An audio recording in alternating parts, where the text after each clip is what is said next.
Good evening guys. आप सभी का स्वागत है।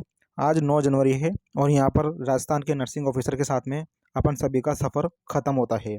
जी हाँ दोस्तों, राजस्थान नर्सिंग ऑफिसर परमानेंट भर्ती शिफू की ऐतिहासिक प्रतिस्थापन सूची यहाँ पर जारी हो चुकी है। नियुक्ति आदेश यहाँ पर जारी हो चुके हैं। इसका मतलब यह है कि पर्टिकुलर यहाँ पर नर्सिंग ऑफिसर को एक पर्टिकुलर स्थान दे दिया गया है। सीएससी, पीएससी, मेडिकल कॉलेज, जिला अस्पताल, जो भी उनको नियुक्ति स्थान दिया गया है। अब आगे करना क्या है, क्या क्या डॉक्यूमेंट्स चाहिए होंगे, क्या क्या प्रक्रियाएं होगी, होल्ड वालों को क्या करना है। होल्ड वालों को यहाँ पर रोक रखा है परिणाम। जिन अभ्यर्थियों को बाहर कर दिया गया था कट ऑफ ज़्यादा होते हुए भी, उनका क्या होगा उसके बारे में भी यहाँ पर वीडियो में चर्चा करेंगे। और बड़ा नोटिफिकेशन जारी हुआ है यहाँ पर, तो उसके बारे में बात करेंगे। कब तक ज्वाइन करना है, 24 जनवरी के पहले पहले आपको यहाँ पर ज्वाइन कर लेना है। क्या क्या डॉक्यूमेंट्स चाहिए उसके बारे में यहाँ पर डिटेल से बात करेंगे और काफ़ी कुछ चीज़ें आपसे यहाँ पर कहना चाहूँगा अपनी तरफ से भी। यहाँ पर जिला रद्द कर दिए गए हैं और जिन जिन जिलों अभ्यर्थियों ने वो जिले चॉइस किए थे चॉइस फिलिंग में, तो उनको करना क्या है, संतान संबंधित जो भी जितने भी शपथ पत्र आपको लगाने हैं, पुलिस हेल्थ प्रमाण पत्र किस तरह से क्या कुछ है, वो सभी यहाँ पर बात करेंगे आज की इस वीडियो में। सभी चयनित अभ्यर्थियों को बहुत बहुत बधाइयाँ हो मेरी तरफ से। और यहाँ पर अपना सफ़र शुरू हुआ, विज्ञापन जो विज्ञप्ति निकली थी तब से लेकर और आज प्रतिस्थापन नियुक्ति तक, ये जो हमने आपके साथ खड़े रहे हैं, जितनी भी हमने वीडियो के माध्यम से आपको जानकारी दी है, वहाँ से लेकर यहाँ तक का जो है सफ़र आज समाप्त हो रहा है। जी हाँ दोस्तों, राजस्थान सरकार निदेशालय चिकित्सा स्वास्थ्य परिवहन कल्याण सेवाएं, नोटिफिकेशन आपने देख लिया होगा, इसके ऊपर की यहाँ पर बातें करेंगे अपन। तो इसमें देखिए, नर्सिंग ऑफिसर वैकेंसी परमानेंट भर्ती, जिसके बारे में कहा जा रहा था कि रद्द होगी या नहीं होगी, जो भी होगा परिणाम जैसा भी रहा काफ़ी ठीक रहा, काफ़ी अच्छा रहा। 7,664 टीएसपी और नॉन टीएसपी दोनों कंबाइन यहाँ पर जो है परिणाम जारी कर दिया गया था। इनके प्रतिस्थापन लेटर जारी कर दिए गए हैं 7,674 अभ्यर्थियों का। लास्ट में नाम है कैलाश राम। तो उन सभी चीज़ों के बारे में बात कर लेते हैं, शुरुआत करते हैं वीडियो के साथ में। और आपको यहाँ पर ध्यान देना है दोस्तों, आपकी नई ज़िंदगी शुरू हो रही है। आज की रात जो है काफ़ी अच्छी आपके लिए होगी। मैं मानता हूँ आपके जो सपने हैं वो पूरे हो चुके हैं। आपको जॉइनिंग कहाँ मिली उसके बारे में भी आप गेस कर रहे होंगे।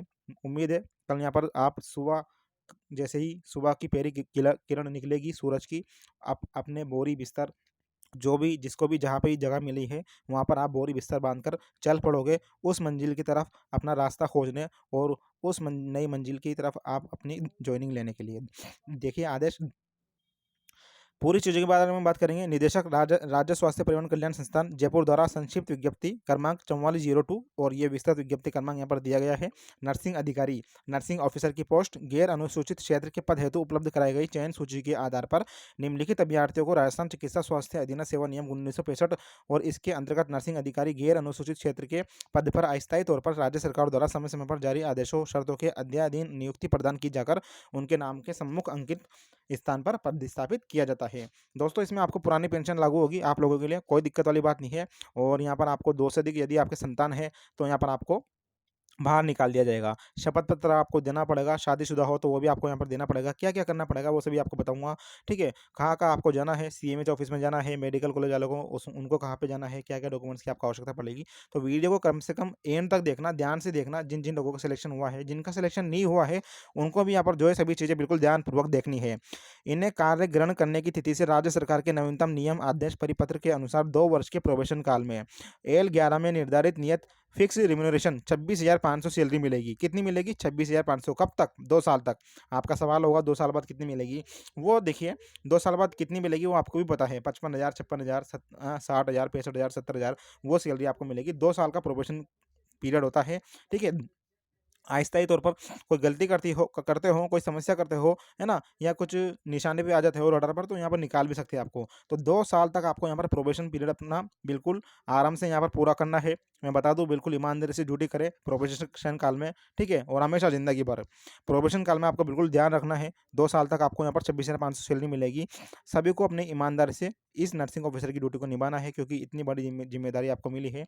भगवान ने, ऊपर वाले ने आपको इतनी बड़ी ज़िम्मेदारी से जो है यहाँ पर मौका दिया है। देखिए, इसमें देखिए 2 वर्ष के प्रोबेशन काल संतोषजनक रूप से पूर्ण करने पर इन्हें नर्सिंग अधिकारी के पद का नियमित पे मैट्रिक्स एल 11 का न्यूनतम वेतन और अन्य भत्ते आपको मिलेंगे, ठीक है? एल 11 के अकॉर्डिंग इसमें आपको सैलरी मिलेगी। यहाँ पर सीरियल नंबर के अकॉर्डिंग 509 पेज की ये लिस्ट जारी हुई है। देखिए पहला उदाहरण दे देता हूँ। पहला नंबर, सीरियल नंबर, एप्लीकेशन नाम कुलदीप साहू, बधाई हो। सुरेश चंद यहाँ पर फादर नेम है, डेट ऑफ बर्थ दी गई है, कौन सी कैटेगरी में अप्लाई किया था, ओबीसी में, और किस कैटेगरी के अगेंस्ट सिलेक्शन हुए हैं, जनरल कैटेगरी की कट ऑफ भी पार कर ली है उन्होंने, इसके अगेंस्ट सिलेक्शन हुआ है। Place of posting Alwar, Kherli Mandi, Katumar, CSC पर इनको ज्वाइनिंग मिली है। इसका मतलब ये नहीं है कि कुलदीप साहू सीधा यहाँ पहुंच जाएंगे सीएससी पर, नहीं, अलवर, खेरली मंडी, सीएससी पर इनको ज्वाइनिंग मिली है। तो इनको पहले अलवर जिले के सीएमएच ऑफिस में जाना पड़ेगा। कहाँ पर? अलवर जिले के सीएमएच ऑफिस में अपने सभी डॉक्यूमेंट्स लेकर, हेल्थ सर्टिफिकेट लेकर, आपका आरएनसी लेकर, आपकी डिग्री या डिप्लोमा लेकर, पुलिस वेरिफिकेशन लेकर, पुलिस वेरिफिकेशन नहीं है तो उसके लिए अप्लाई कर देना, शपथ पत्र लगा देना अभी तो फिलहाल तो, कि मैंने अप्लाई कर दिया है, मैं जैसे ये बन के आएगा आपके सामने प्रस्तुत कर दूंगा। आपने सभी ओरिजिनल डॉक्यूमेंट्स और सभी की फोटो कॉपी और उन पर आपके सिग्नेचर करके सेल्फ आपको ले जाना है। जाति प्रमाण पत्र ले जाना है, ओबीसी, एमबीसी, ईडब्ल्यूएस का, 1 साल से पुराना नहीं हो, 1 साल से पुराना हो तो शपथ पत्र लगा देना, ठीक है। और तलाकशुदा और जो भी है उनको अपना पति का मृत्यु प्रमाण पत्र और उससे संबंधित शादी का जो मैरिज सर्टिफिकेट है वो भी, चरित्र प्रमाण पत्र की आपको आवश्यकता पड़ेगी। तो ये सभी डॉक्यूमेंट्स आपको लेके जाना है। उदाहरण के तौर पर मैं एक और उदाहरण दे देता हूँ कैसे कहाँ जाना है। मान के चलो 135 नंबर पे है दानिश खान, सलीम खान पिता का नाम, डेट ऑफ बर्थ है, ओबीसी, जनरल कैटेगरी को फाइट किया है, इनको मिला है झालावाड़ अकलेरा सैटेलाइट हॉस्पिटल। अब इनको सीधा दानिश खान को सैटेलाइट हॉस्पिटल नहीं जाना, इनको जाना है यहाँ पर झालावाड़ के सीएमएच ऑफिस में, ठीक है, झालावाड़ के सीएमएच ऑफिस में। वहाँ पर जाकर उनको बाबू से और सीएमएच अधिकारी से मिलना पड़ेगा। इस तरह से यहाँ पर ज्वाइनिंग लेनी है, ठीक है। तो नीचे चलते हैं, नीचे काफ़ी कुछ बताया गया है इन्होंने। देखिए, इन्हें प्रथमतः आप ध्यान से सुनना दोस्तों, जो जो अभ्यर्थियों का सिलेक्शन नहीं भी हुआ है, जिनका डीवी लिस्ट में भी नाम था, वो ध्यान से सुनिए। इन्हें प्रथमतः राज्य हेल्थ पोर्टल पर ऑनलाइन एवं लिखित में भी संबंधित नियंत्रण अधिकारियों को दिनांक 24 जनवरी 2025 तक कार्य ग्रहण रिपोर्ट प्रस्तुत करनी होगी, अन्यथा नियुक्ति प्रतिस्थापन आदेश स्वतः निरस्त माने जाएंगे।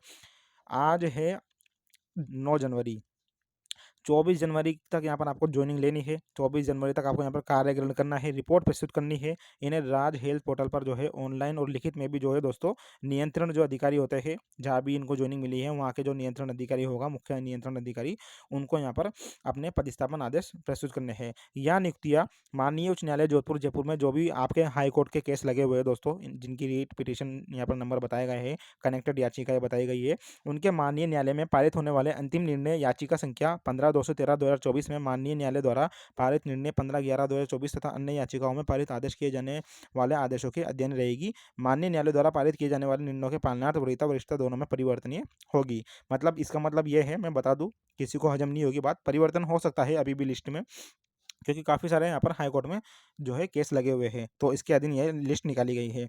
यहाँ प्रतिस्थापन आदेश निम्न शर्तों पर समय समय पर जारी अन्य निर्देशों के अध्ययन जारी किए जा रहे हैं। देखिए क्या क्या है। उक्त अभ्यर्थियों को कार्य ग्रहण करवाए जाने से पूर्व उल्लेखित निर्धारित शर्तों के अनुसार संबंधित नियंत्रण अधिकारी जिनके अधीन अभ्यर्थी का प्रतिस्थापन किया गया है तथा पूर्ण रूप से संतुष्ट होने के पश्चात ही कार्य ग्रहण करवाया जाएगा। उक्त प्रतिस्थापन आदेश पोर्टल पर आदेश दिनांक 23/12/2024 द्वारा प्रदर्शित की गई रिक्तियों के अनुसार तत्समय विद्यमान जिलों के आधार पर जारी किए जा रहे हैं। राज्य सरकार द्वारा दिनांक 29/12/2024 को जारी की गई अधिसूचना अनुसार 9 जिलों यथा शाहपुरा, दूदू, जयपुर ग्रामीण, नीमक थाना, केकड़ी, गंगापुर सिटी, जोधपुर ग्रामीण, अनूपगढ़, सांचौर को समाप्त किए जाने के फलस्वरूप इनमें संचालित चिकित्सा संस्थानों को मूल जिला जिससे संबंधित उपखंड तथा तहसील को समाहित किया गया है में माना जाएगा। 9 पदस्थापित कार्मिकों को तदनुसार कार्यग्रहण करने की अनुमति होगी। मतलब इन्होंने 9 जिले जो है समाप्त किए हैं, तो मान के चलिए जैसे इन्होंने जो जिले समाप्त किए हैं तो वो जिला पहले किस जिले में था, उस जिले में इनको यहाँ पर ज्वाइनिंग दे दी जाएगी।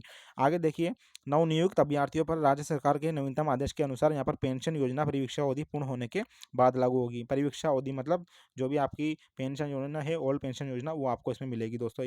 उक्त अभ्यर्थियों की जन्म तारीख को उनके सेकेंडरी के मूल प्रमाण पत्र में उल्लेखित जन्म तिथि से सत्यापित किया जाएगा। जो आपकी डेट ऑफ बर्थ है वो आपकी जो 10th की जो डेट ऑफ बर्थ है 10th की मार्कशीट में उससे मैच किया जाएगा। दिनांक 1/6/2002 अथवा उसके पश्चात 2 से अधिक संतान वाले अभ्यर्थी नियुक्ति के लिए पात्र नहीं होंगे। यानी आपके 2 से ज़्यादा बच्चे हैं तो आप यहाँ पर नियुक्ति के पात्र नहीं होंगे 1/6/2022 अथवा उसके बाद। इसका आशय का आपको शपथ पत्र प्रस्तुत करना होगा। उम्मीद है दोस्तों आपने बना लिया होगा। कार्मिक विभाग की अधिसूचना 16/3/2023 के अनुसार शिथिलन देय होगा। आगे देखिए, दोस्तों इससे संबंधित कोई सवाल हो तो आप कमेंट करना। बाकी आप मेरे से डायरेक्ट किस तरह से जुड़ सकते हो, जिनका सिलेक्शन नहीं हुआ या जो होल्ड में है, उनके लिए भी एक सॉल्यूशन बताऊंगा वीडियो के एंड में। अभ्यर्थी द्वारा इस आदेश की प्रति का प्रिंट विभाग की वेबसाइट से डाउनलोड कर संबंधित अधिकारी के समक्ष उपस्थिति देने हेतु प्रस्तुत किया जा सकता है। सभी अभ्यर्थी प्रथमतः संबंधित नियंत्रण अधिकारी मतलब प्रधानाचार्य नियंत्रण मेडिकल कॉलेज, अधीक्षक संलग्न चिकित्सालय समूह, प्रमुख चिकित्सा अधिकारी पीएमओ, मुख्य चिकित्सा स्वास्थ्य अधिकारी सीएमएचओ और जो भी अन्य नियंत्रण अधिकारी है, उनके सामने आपको उनके कार्यालय में आप उपस्थिति देनी होगी पहले। उसके बाद ही आपको आपका जो मूल स्थान है प्रतिस्थापन का, वहाँ पर कार्यमुक्त होकर प्रस्थान करेंगे। नियंत्रण अधिकारी द्वारा संबंधित अभ्यर्थी के दस्तावेज सत्यापन से पूर्ण संतुष्ट होने पर इसे राज्य हेल्थ पोर्टल पर प्रमाणित किया जाएगा, जिसके फलस्वरूप अभ्यर्थी द्वारा संबंधित नियंत्रण अधिकारी के समक्ष प्रथम प्रथम बार उपस्थित होने की तिथि से राज्य सेवा में ग्रहण माना जाएगा। तो इस तरह से दोस्तों आपको ज्वाइनिंग मिलेगी। किस तरह से मिलेगी मैं एक बार और आपको बता देता हूँ। 5 पॉइंट काफ़ी इंपॉर्टेंट है। सबसे पहले आपको जहाँ ज्वाइनिंग मिली है, जिस जिले में ज्वाइनिंग मिली है, उस जिले के मुख्य यहाँ पर चिकित्सा अधिकारी यानी पीएमओ, सीएमएचओ या मेडिकल कॉलेज का जो प्रिंसिपल होता है, मेन जगह पर जाना है।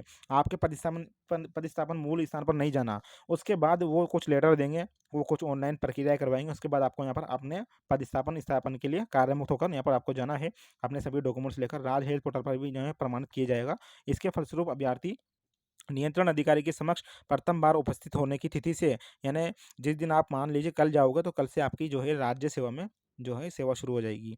छठा पॉइंट, सभी अभ्यर्थियों को कार्यग्रहण करते समय अपना हेल्थ सर्टिफिकेट, स्वास्थ्य प्रमाण पत्र, पुलिस वेरिफिकेशन प्रमाण पत्र, आपके जो 10-12 की मार्कशीटें हैं, आपकी जाति प्रमाण पत्र है, अन्य प्रमाण पत्र है, आप सभी आवेदन पत्र के साथ संलग्न किए गए हैं को मूल ही प्रस्तुत करना होगा।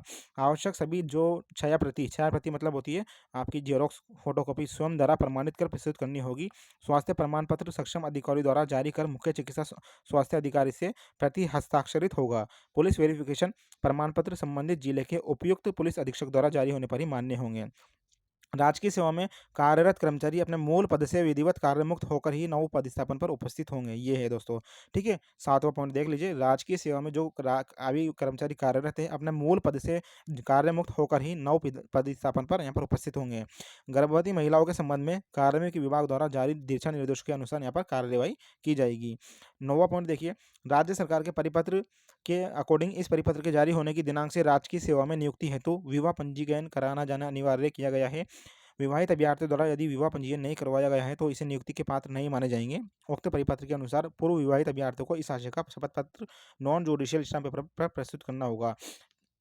मेरिट सर्टिफिकेट मांगा है, नहीं होगा तो आपको नियुक्ति नहीं मिलेगी। अगर मेरिट सर्टिफिकेट नहीं है, नहीं बनवाया है, तो इसका एक ऑप्शन है आपके पास में, आपको दोस्तों शपथ पत्र बनवाना होगा नॉन जुडिशियल स्टैम्प पेपर। 100 रुपये के स्टैम्प पेपर पर आप जो है बनवा सकते हो। उसमें लिखवा लेना कि मेरे पास अभी मेरिट सर्टिफिकेट नहीं है, मैं बाद में प्रस्तुत कर दूंगा, मैंने अप्लाई कर दिया है। आगे देखिए, नवचयनित अभ्यर्थियों को इस आशय का शपथ पत्र प्रस्तुत करना होगा कि उनके द्वारा किसी भी प्रकार से धूम्रपान नशा नहीं किया गया है, उनके द्वारा विवाह के दौरान दहेज नहीं लिया गया। हालांकि दहेज सब लेते हैं दोस्तों, लेकिन दहेज नहीं लेने का प्रमाण पत्र भी आपको बनाना है। आप नशा नहीं करते हो, चाहे लड़की हो लड़का हो, दोनों को ही यहाँ पर शपथ पत्र बनवाना पड़ेगा। 11 पॉइंट देखिए, अभ्यर्थी द्वारा कार्यग्रहण करते समय राजस्थान नर्सिंग काउंसिलिंग में वैध रजिस्ट्रेशन प्रमाण पत्र प्रस्तुत करना होगा, ठीक है। अब 11 पॉइंट भी काफ़ी इंपॉर्टेंट है। इसमें देखिए यहाँ पर क्या है, बहुत सारे अभ्यर्थियों के पास में यहाँ पर अभी आरएनसी का प्रमाण पत्र तो है, लेकिन वो एक्सपायर हो चुका है 31 दिसंबर 2024 को। अब बहुत सारे लोगों ने अप्लाई कर दिया है। अब अप्लाई कर दिया है तो यदि आपने अप्लाई कर दिया है, आपका भी एक्सपायरी है, तो इसका ऑप्शन मैं आपको बता दूँ, एक शपथ पत्र बनवा लेना नॉन जुडिशियल स्टैम्प पेपर पर कि मैंने अप्लाई कर दिया है। जैसे ही एक्टिव होगा, बन के आएगा, है ना, तो मैं आपके सामने प्रस्तुत कर दूंगा। और जिसने आरएनसी का प्रमाण पत्र अभी तक जो है रिन्यूअल नहीं करवाया हो, तो हमसे कांटेक्ट कर ले। हमारे व्हाट्सअप नंबर पर, हमारे व्हाट्सअप ग्रुप से जुड़िए, वहाँ पर जो है आप हमें पर्सनल मैसेज कर देना, हम आपका आरएनसी का प्रमाण पत्र रिन्यूअल कर देंगे बहुत ही कम समय में। वरिष्ठता सीनियरिटी अंतिम वरीयता सूची के अनुसार होगी। अभ्यर्थियों द्वारा प्रस्तुत प्रमाण पत्र, दस्तावेज फर्जी, परिवर्तित, कूट रचित नियुक्ति आदेश स्वतः ही निरस्त माने जाएंगे। साथ ही दोषी अभ्यर्थी के विरुद्ध न्यायिक दंडात्मक कार्रवाई की जाएगी। मूल प्रमाण पत्र संबंधित संस्था से सत्यापन होने के पश्चात सही पाए जाने पर अभ्यर्थी को लौटाए जाएंगे। अन्य परिस्थिति में प्रमाण पत्र वापस नहीं किए जाएंगे। अन्य राज्यों से शैक्षणिक व्यावसायिक योग्यता परीक्षा उत्तीर्ण अभ्यर्थियों की अंक तालिकाएं, अन्य दस्तावेज की जांच की आवश्यकता होने पर अभ्यर्थी के स्वयं के खर्चे पर कार्रवाई की जाएगी। मतलब आपसे ही खर्चा लेंगे ये। यदि इनको लगता है कि आपने दूसरे राज्य से यहाँ पर योग्यता करी है, डिप्लोमा डिग्री लिया है, तो उससे संबंधित जो भी खर्चा होगा वो आपसे लेंगे। यह नियुक्ति आदेश राज्य सरकार द्वारा समय समय पर जारी आदेशों और शर्तों के अकॉर्डिंग यहाँ पर होगी। देखिए इसमें और नीचे देखिए, इसमें 7वां पॉइंट देखिए, जैसे समस्त प्रधानाचार्य, नियंत्रण मेडिकल कॉलेज है, चिकित्सा अधिकारी है, पीएमओ, सीएमएचओ है, किसी पदस्थापन स्थान पर पद रिक्त नहीं होने की स्थिति में अभ्यर्थी को कार्यग्रहण करवाते समय पूर्ण वस्तु स्थिति आपके अधीन रिक्त पदों की सूचना निदेशालय को भिजवाया जाना सुनिश्चित करें। ये अधिकारियों के लिए है दोस्तों। आरक्षण का लाभ देखिए, जिस जाति में वर्ग में आरक्षण के आधार पर चयन हुआ है उस जाति का प्रमाण पत्र राजस्थान राज्य के सक्षम पदाधिकारी द्वारा अभ्यर्थी के पिता के नाम से जारी किया हुआ ही मान्य होगा। पति और पिता दोनों के संयुक्त नाम से जारी अथवा पति के नाम से जारी प्रमाण पत्र मान्य नहीं होगा। पिता के नाम का ही यहाँ पर मान्य होगा दोस्तों। यदि पिता के नाम से राजस्थान राज्य का जाति प्रमाण पत्र नहीं है तो पिता के नाम से राजस्थान राज्य का जारी मूल निवासी प्रमाण पत्र जिसमें जाति का स्पष्ट उल्लेख हो मान्य होगा। ठीक है, तो ये चीजें हैं। एक सेकेंड, आरक्षण के लाभ के बारे में बता रहे हैं ये। अन्य पिछड़ा वर्ग ओबीसी, एमबीसी के अभ्यर्थियों का जाति प्रमाण पत्र 1 वर्ष से अधिक पुराना नहीं होना चाहिए। इसके अधिकतम 3 वर्ष तक का पुराना प्रमाण पत्र होने पर नॉन क्रिमिलियर होने का शपथ पत्र प्रस्तुत करने के आधार पर नॉन क्रिमिलियर का माना जा सकता है। ईडब्ल्यूएस वर्ग में चयनित विवाहित महिला को पति के नाम से जारी अथवा पति का स्वयं ईडब्ल्यूएस होने का प्रमाण पत्र राजस्थान राज्य के सक्षम अधिकारियों द्वारा जारी किया गया अनिवार्य है।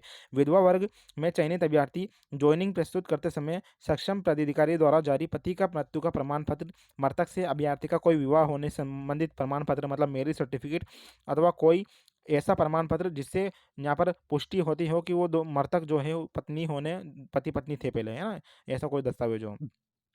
और वो भी जो है मृत्यु तिथि अभ्यर्थी के ऑनलाइन आवेदन की तिथि से पूर्व का होना चाहिए। ठीक है, परित्यक्त्या विच्छिन्न विवाह, परित्यक्त्या संवर्ग में चयनित अभ्यर्थी को विवाह विच्छेद का प्रमाण पत्र अर्थात सक्षम न्यायालय द्वारा जारी डिग्री के आधार पर जो भी उपस्थिति ली जाए, सक्षम न्यायालय द्वारा जारी डिग्री अभ्यर्थी के ऑनलाइन आवेदन की तिथि से पूर्व की होनी चाहिए। इस संवर्ग में माननीय न्यायालय द्वारा पारित डिग्री डिग्री सक्षम न्यायालय द्वारा जारी आदेश को सत्यापित प्रति के अतिरिक्त कोई अन्य दस्तावेज मान्य नहीं है। विशेष योग्यजन में देखिए, फिजिकल हैंडीकैप्ड में जिन अभ्यर्थियों द्वारा इस वर्ग में आवेदन किया है वह वरीयता अनुसार उनका चयन हुआ है, उनका मेडिकल बोर्ड से परीक्षण करवाया गया है, इन्हें चयन सूची में दिव्यांग श्रेणी पीएच में दर्शाया गया है। जिन अभ्यर्थियों द्वारा विशेष योग्यजन श्रेणी पीएच वर्ग में आवेदन नहीं किया और चयन भी सामान्य श्रेणी में हुआ है, उनके ज्वाइनिंग के समय यदि अभ्यर्थी किसी भी रूप से शारीरिक विकलांगता से प्रभावित पाया जाता है तो उसकी ज्वाइनिंग ना लेकर उसके संबंध में निदेशालय को यहाँ पर अवगत करावे। योग्यता, अभ्यर्थी की शैक्षणिक व्यवसाय की योग्यता विज्ञप्ति में उल्लेखित अनुसार होनी चाहिए। अभ्यर्थी द्वारा शैक्षणिक योग्यता जिस शिक्षा बोर्ड से प्राप्त की गई है, यदि वह बोर्ड राजस्थान माध्यमिक शिक्षा बोर्ड अजमेर द्वारा वर्ष 2020 में जारी की गई अनुदेशिका अनुसार मान्यता प्राप्त नहीं पाया जाए तो कार्यग्रहण नहीं कराए। राजस्थान बोर्ड द्वारा मान्यता प्राप्त बोर्डों की सूची माध्यमिक शिक्षा बोर्ड अजमेर की वेबसाइट पर उपलब्ध है। यदि चयन सूची में दिए गए प्राप्तांक से बिन प्राप्तांक अभ्यर्थी द्वारा प्रस्तुत अंक तालिका में पाए जाए तो कार्यग्रहण नहीं कराए।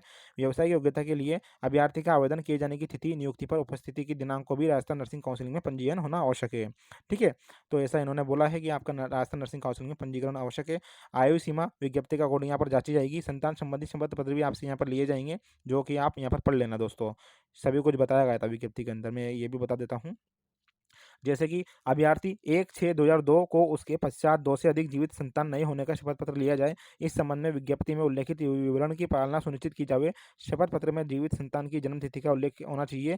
कार्मिक विभाग की अधिसूचना 16/3/2023 के अनुसार शीतलन देय होगा। विभाग में पूर्व में भी उक्त पदों की भर्तियां की जाती रही है, उस समय भी ज्वाइनिंग के समय जो सामान्य प्रक्रिया अपनाई जाती है उनका भी ध्यान रखते हुए ज्वाइनिंग प्रक्रिया सुनिश्चित कराए। यदि आपको अभ्यर्थी के चयन में किसी भी स्तर पर कोई संदेह उत्पन्न होता है तो कोई दस्तावेज फर्जी अथवा कोड रचित पाए जाने पर उस संबंध में तत्काल निदेशालय को अवगत कराए। चयन सूची में दिए गए डेटा और उपस्थिति के दौरान अभ्यर्थी द्वारा प्रस्तुत दस्तावेज में उल्लेखित जानकारी अथवा डेटा में भिन्नता पाई जाती है तो ऐसे अभ्यर्थी की उपस्थिति नहीं ली जाए और वस्तु स्थिति से तत्काल अवगत कराए। ऐसे अभ्यर्थियों के संबंध में नियमानुसार वस्तु स्थिति स्पष्ट किए जाने के पश्चात ही संबंधित अभ्यर्थियों को राज्य सेवा में कार्यग्रहण करने की अनुमति दी जाएगी। मूल प्रमाण पत्र संबंधित संस्थान से सत्यापित होने के बाद सही पाए जाने वाले अभ्यर्थी को लौटाए जाए, अन्य परिस्थिति में प्रमाण पत्र वापस नए किए जाएंगे। तो ये चीज़ें थी। यहाँ पर कुल मिला के बात यह है, ज्वाइनिंग मिल चुकी है कितने अभ्यर्थियों को, 7,600 कितने हैं, 7,674।